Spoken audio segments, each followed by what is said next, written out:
qui est extrémiste. Vous auriez pu faire une intervention en disant « Oui, on a un objectif commun pour arrêter que tout soit produit en Chine ».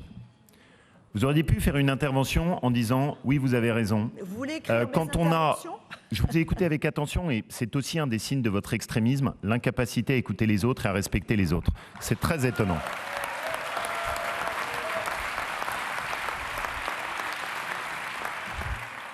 Vous auriez pu faire une intervention en disant « Les importations sont un problème sur lequel on peut se retrouver parce que c'est un problème à la fois de développement durable, d'emploi salarié et de protection de nos territoires ». Vous ne l'avez pas fait.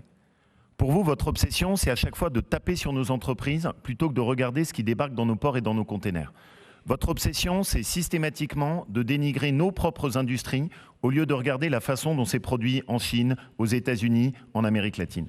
À aucun moment dans votre raisonnement, vous réfléchissez en vous disant comment est-ce qu'au lieu de dépendre d'importations qui représentent des émissions de CO2 catastrophiques, on pourrait essayer au contraire de développer nos propres forces économiques.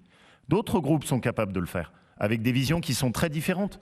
Monsieur Ours a rappelé ce qui était la tradition d'engagement du Parti communiste, notamment sur la défense de l'industrie. Vous n'êtes même pas capable de cette ouverture d'esprit. Et honnêtement, ça me fait de la peine. Parce que quand je vous ai écouté, vous avez pris un exemple que je trouve tellement méprisant sur les territoires. Vous qui venez d'un territoire où il n'y a pas de problème. Van Cleef et Arpels. Van Cleef et Arpels. Territoire auquel on a réussi à les faire venir sur 2 endroits. Un territoire de la Drôme et un territoire du bassin de Thiers. Territoire modeste, où il y a des gens qui ont besoin d'emploi, pour lesquels l'installation d'une entreprise représente un extraordinaire message d'espoir.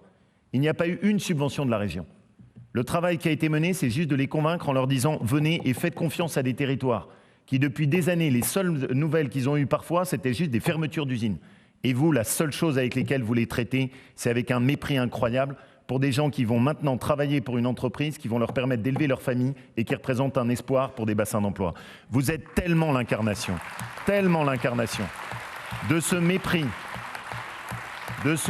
pour les autres, de ce mépris pour des territoires ruraux, pour des bassins industriels pour lesquels la relocalisation représente un avenir. Vous êtes tellement déconnectés, tellement aveuglés par votre fureur idéologique, c'en est triste, mais ce qui me peine le plus, c'est de voir la façon dont vous traitez de façon si dédaigneuse des gens pour lesquels la relocalisation industrielle représente un espoir pour pouvoir garder leur famille, construire leur avenir. Cela, vous ne le voyez jamais, comme je préférais que votre fureur se tourne sur les Chinois, sur les Américains, sur les Russes, mais ça, vous en êtes incapable. Vous le feriez mieux de faire ça, plutôt que de dénigrer nos territoires quand on a en plus des belles nouvelles dont on peut tous être fiers.